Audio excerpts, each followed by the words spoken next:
Bonsoir à tous, bienvenue dans Droit dans les yeux, des paroles politiques en vue des régionales de décembre prochain. Trois têtes de liste dans l'émission politique ce soir, avec comme chaque lundi le regard de Gabour et ses caricatures tout au long des différentes séquences. Le premier, Alain Plaisir du CIPA qui conduit la liste alternative populaire et citoyenne. Bonsoir, monsieur Plaisir. Bonsoir, monsieur Robert. Merci d'être avec nous. Vous avez précisé que votre campagne était en deux parties. L'heure de la critique est passée. Avec la publication de votre programme, avez-vous trouvé, je dirais, votre rythme de croisière? Mais le rythme de croisière, c'est maintenant qu'on démarre. Et donc, effectivement, nous allons passer de l'explication du programme, puisqu'on a un programme alternatif. On considère qu'il faut changer les choses d'une manière radicale. Et donc, notre projet va dans ce sens. Programme qui s'articule autour de quelles priorités? Mais nous, on veut envoyer déjà un message aux Guadeloupéens. On veut dire aux Guadeloupéens que s'il n'y a pas une activité de production en Guadeloupe, le chômage ne recule pas. Donc, il faut développer des activités de production. Alors, activités de production agricole, donc c'est la terre, activités artisanales, activités autour des métiers nouveaux. Donc, nous disons que... Métiers nouveaux, pour qu'on soit clair, métiers nouveaux, un exemple. Un exemple, c'est les métiers de la mer. Nous, on veut créer un institut de la mer. Vous savez que nous sommes un archipel, donc on est entouré de mer. Et pourtant, nous vivons comme si on était dans un continent. Donc, nous disons qu'au-delà de la pêche, nous avons de nombreux métiers de la mer, des métiers liés à l'énergie des vagues, l'énergie houlomotrice, l'énergie des centrales thermiques des mers. Et nous avons aussi un certain nombre de choses qu'on peut utiliser, notamment les sargasses que nous décrions tant. Eh bien, les sargasses, c'est quoi? Ce sont des algues. Et dans beaucoup de pays, on utilise les algues pour faire de l'engrais, pour faire du biodégradable.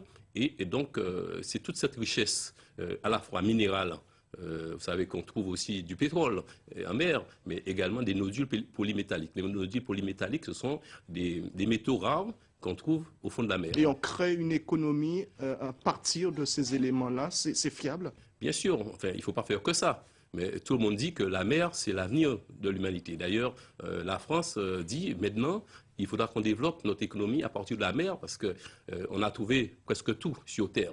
Donc la mer, c'est un immense continent qui est vierge, qu'il faut exploiter. Et nous avons la chance, et je considère que c'est une chance. D'ailleurs, j'étais l'un des premiers à le dire en Guadeloupe. L'insularité, c'est une chance. Alors que les experts européens disent que l'insularité, c'est un handicap.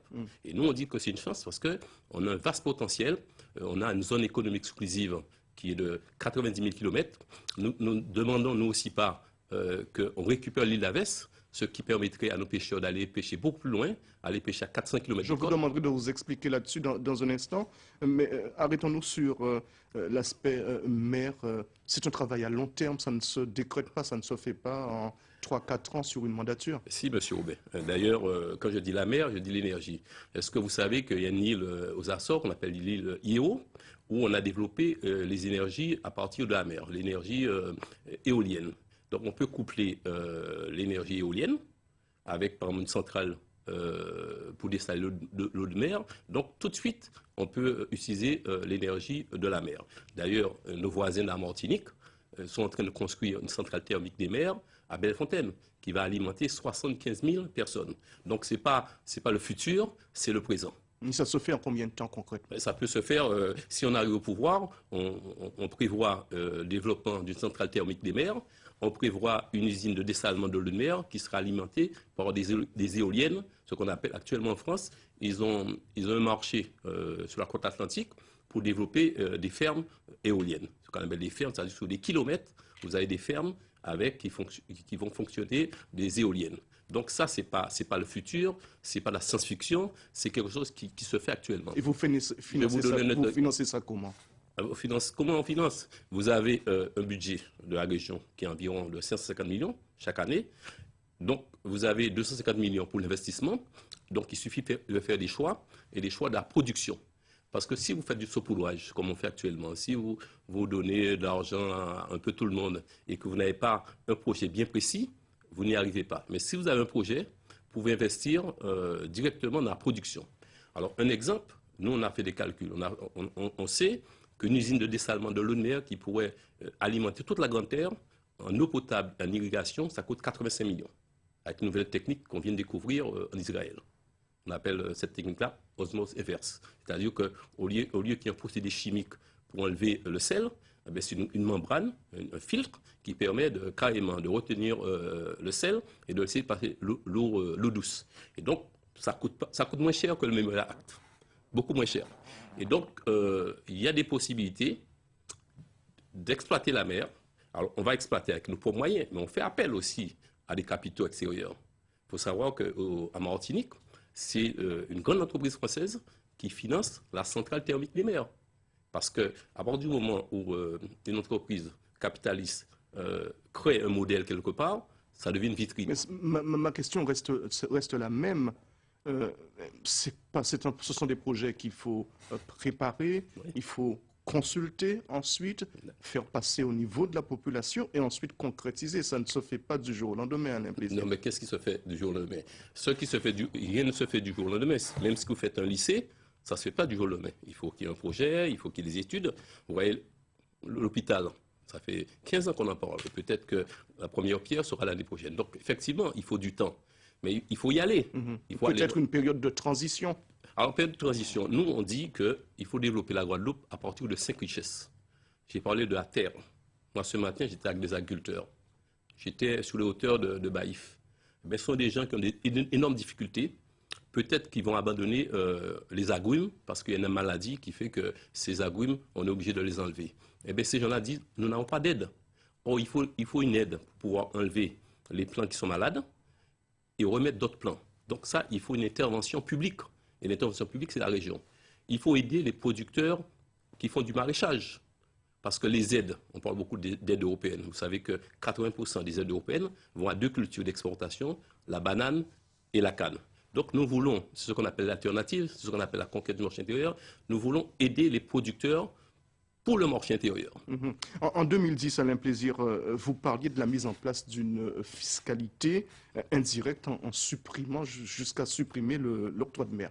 C'est toujours d'actualité aujourd'hui, en 2015 ? Oui, c'est toujours d'actualité, mais ça ne pourra pas se faire dans le cadre de la région, puisque nous avons un projet alternatif. Cela veut dire que nous pensons que l'octroi de mer ne répond pas réellement aux nécessités de l'heure. Bon. Ceci dit, l'octroi de mer existe dans le cadre de la loi française, puisqu'il y a une loi qui vient d'être votée, donc on ne peut pas supprimer l'octroi de mer, d'autant plus que ça permet de financer les collectivités. Mais à moyen terme, ce qu'on veut, c'est avoir une fiscalité qui permet de procurer un financement aux producteurs. Parce que pour l'instant, l'octroi de mer qui existe depuis plus d'un siècle ne sert qu'à financer les collectivités. Donc, ça permet d'aller dans... Et à travers les collectivités, la population, puisque ça crée un certain dynamisme. Non, ça ne crée pas de dynamisme. Ça permet de payer les agents des collectivités, les agents des communes et les agents de la région. Parce qu'il y a deux octrois de mer. Un octroi de mer, c'est l'octroi de mer traditionnel dont les recettes vont aux communes, et un octroi de mer régional dont les recettes vont à la région. Donc ça permet de faire fonctionner le budget de fonctionnement de ces collectivités. On en a besoin. On en a besoin. Je ne dis pas qu'il faut enlever, je dis qu'il faut autre chose. Il faut une fiscalité plus moderne. Parce que, vous devez le savoir, l'octroi de mer n'existe que dans les 4 DOM. Un exemple, une fiscalité plus moderne, concrètement, ce serait quoi? Et comment? Ce serait quoi? Alors, nous voulons développer une production intérieure. Cette production intérieure a 2 difficultés. Premièrement, il faut des moyens pour développer cette production, des moyens financiers. Et l'autre difficulté, c'est la concurrence extérieure. C'est-à-dire on est en concurrence avec des importateurs, avec des importations qui viennent de peu partout. Si je prends l'exemple de l'igname, vous savez, de plus en plus, nous mangeons de l'igname qui vient de Costa Rica, quelquefois de nos voisins, la Dominique, mais surtout de Costa Rica. Donc, moi, je veux créer une fiscalité qui permet de taxer cette production-là, une taxe spécifique que j'avais appelée le prélèvement, et cet argent n'ira pas dans les caisses des collectivités, ira comme complément de recettes aux producteurs, pour permettre aux producteurs d'être compétitifs, de pouvoir vendre au même prix que le produit importé. C'est ce que j'appelle un complément de recettes. Et ça peut contribuer à la relance de la production et servir entièrement le marché intérieur, comme vous dites. Tout à fait. Et à mon avis, il n'y a pas d'autre choix. Vous savez que moi, j'ai écrit. Bon, il y a beaucoup de gens qui font des programmes. Un programme, vous pouvez faire plaisir à la veuve et l'orphelin. Vous pouvez faire plaisir au coiffeur, à tout le monde. Bon. Mais moi, je fais un programme qui a une cohérence. Il faut qu'on développe une production. Comment développer une production quand vous faites face à la concurrence extérieure? Ce n'est pas possible puisque j'ai fait des études, j'ai fait des recherches. Savez-vous qu'un kilo d'igname venant de Costa Rica arrive sur le port à 65 centimes? Vous payez toutes les taxes, TVA, octroi de mer, c'est 13 centimes, ça sort du port à 78 centimes. Vous voyez les agriculteurs ici, ils vous disent que nous, le prix de revient de notre igname, c'est 1,40 €. C'est pour cette raison qu'ils vendent à 2 €. Comment faire? Il ne suffit pas de pénaliser le consommateur, il faut donner aux producteurs ici les moyens de baisser ses prix. Baisser ses prix, eh c'est un complément de recette, c'est-à-dire si il lui faut 2 € pour vivre, nous, on s'engage à lui donner 0,60 centimes. Et le consommateur, votre cheval de bataille, c'est permettre au consommateur d'avoir accès à un produit à un meilleur prix possible. Voilà, tout à fait, tout à fait. Et c'est pour cette raison que dans le combat que j'ai mené depuis quelques années, je mène ce combat, et je suis membre de l'Observatoire des prix aussi. Donc j'ai la prétention de connaître la formation des prix. Nous disons qu'il y a des produits de première nécessité. Il faudra agir sur le prix de ces produits. Tous les produits de première nécessité. On a la possibilité de baisser l'octroi de mer. Il faut savoir que moi, personnellement, j'ai fait baisser l'octroi de mer qui était de 15% sur l'huile. Je l'ai amené pendant la période syndicale. Je l'ai fait descendre à 7%. Les couches pour bébés, j'ai fait supprimer les taxes. Et maintenant, les mères de famille peuvent acheter des couches à meilleur prix. Sur ces questions-là, la politique régionale sortante n'a pas été d'une grande efficacité? Non, parce que je dirais que je ne suis même pas persuadé que les gens de la région, ils ont ouvert le tarif d'octroi de mer. C'est-à-dire, on fait... voilà comment ça se passe, M. Robert. Il y a une personne qui est présidente. Bon, non, Mme Michel Chevry était présidente. Elle a fait un certain nombre de choses. Elle laisse des documents administratifs. Celui qui vient après, si celui qui vient après ne remet pas en cause ces documents, si vous décidez, par exemple, d'exonérer un produit qui est en concurrence avec un produit local, et que le successeur, il ne se penche pas sur le tarif d'octroi de mer, il ne se penche pas sur la fiscalité, il poursuit la même politique. Ça veut dire qu'ils n'ont rien fait. Un exemple, Mme Michel Chevry était là au moment où on a mis l'octroi de mer sur l'eau, et M. Lurel n'a fait que suivre. On est en train de payer l'octroi de mer, qui est un impôt sur l'eau. Et nous disons qu'il faudra enlever l'octroi de mer, et c'est quelque chose qu'on fera.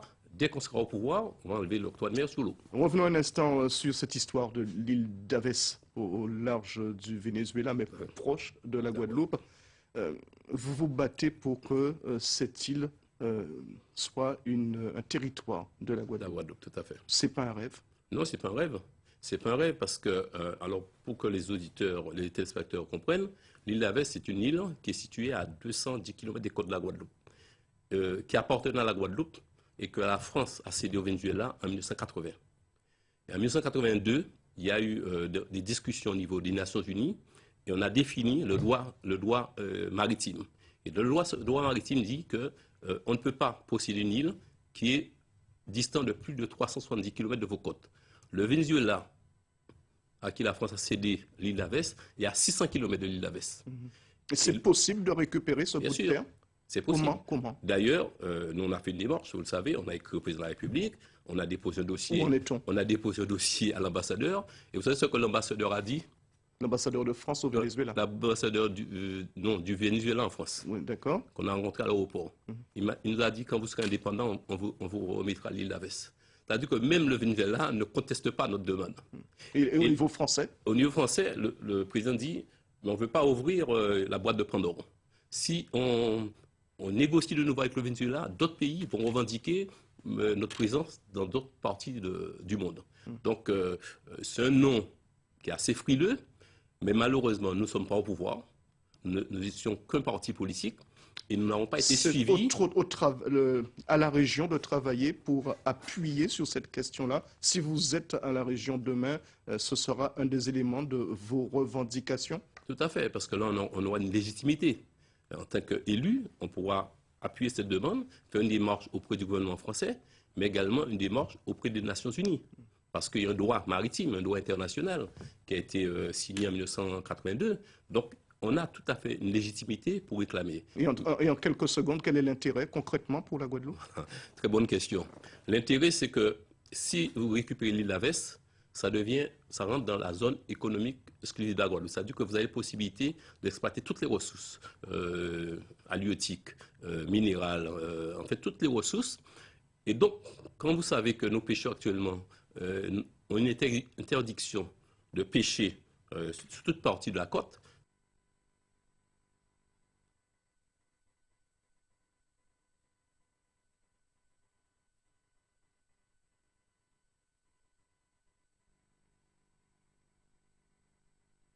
Nous abordons les 5 dernières minutes de Droit dans les yeux avec vous, Alain Plaisir. Il est de tradition que des Guadeloupéens posent des questions à nos invités. On écoute la première et vous répondez tout de suite après. Monsieur Plaisir, compétence directe pour la région, mais dans votre programme, qu'avez-vous prévu en matière d'environnement pour déjà régler le problème de l'eau et le problème des sargasses, puisque c'est d'actualité en ce moment? Vous avez parlé de l'eau auparavant, les sargasses, ça fait partie de votre réflexion? Oui, alors les sargasses, nous n'avons pas une vision complètement négative des sargasses. Les sargasses sont des algues qu'il faut traiter. Donc il faut mettre en place des moyens pour récupérer ces algues et travailler avec l'université, travailler avec d'autres pays du monde qui traitent les algues.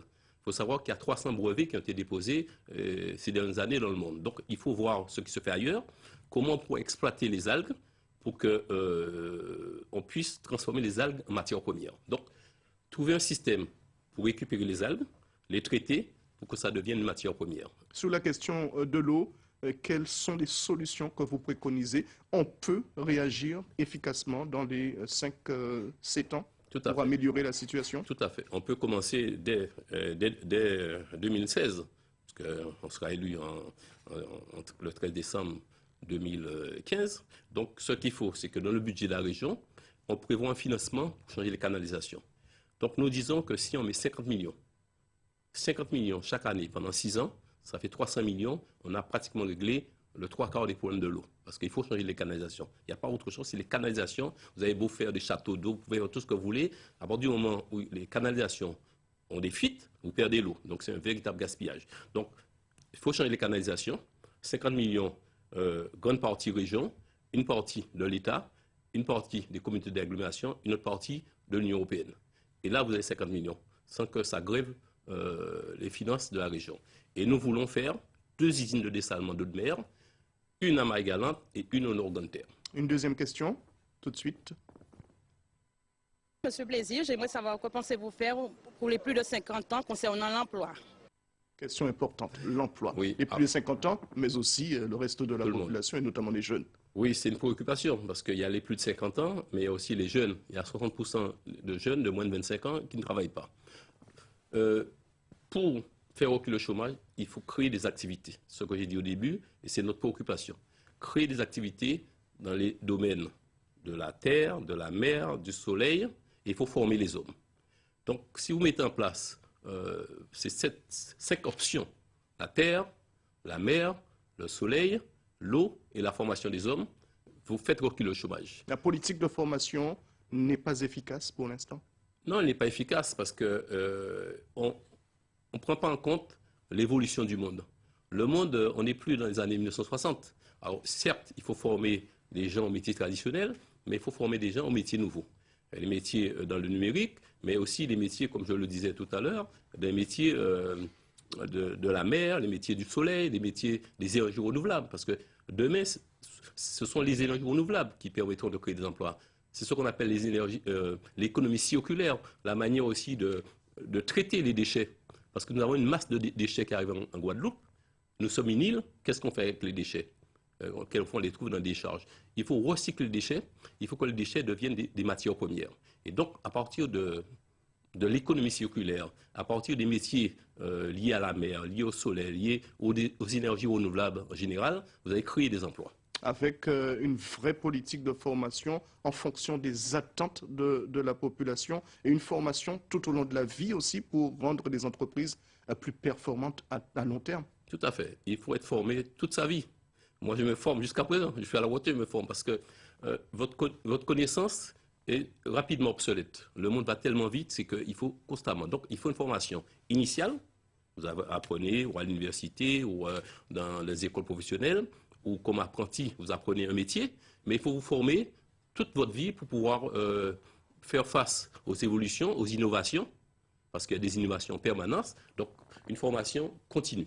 Monsieur Plaisir, il nous reste 50 secondes. 50 secondes pour conclure, pour regarder vos téléspectateurs ce soir et dire que si la région peut réellement résoudre les problèmes fondamentaux de la Guadeloupe. Oui, je dis aux Guadeloupéens que la région a de nouvelles compétences. La région va pouvoir avoir toutes les compétences pour développer la Guadeloupe. Mais il faut des hommes nouveaux. Je pense que ceux qui sont là depuis des années ont échoué. Et donc, nous pensons que la liste que je conduis, c'est une liste citoyenne avec des gens de toutes les professions, avec des personnes à mobilité réduite. Nous avons réfléchi depuis des années. Personnellement, ça fait 15 ans que je réfléchis sur les problèmes économiques de la Guadeloupe. Donc, votez pour la liste alternative populaire citoyenne et nous allons connaître un autre état d'esprit. Nous allons connaître une ère nouvelle. Merci beaucoup, Alain Plaisir, d'être venu. La campagne commence officiellement ce soir. Vous serez sur le terrain avec vos colistiers pendant 15 jours. Merci. On marque une toute petite pause et dans un instant, on retrouve la tête de liste de la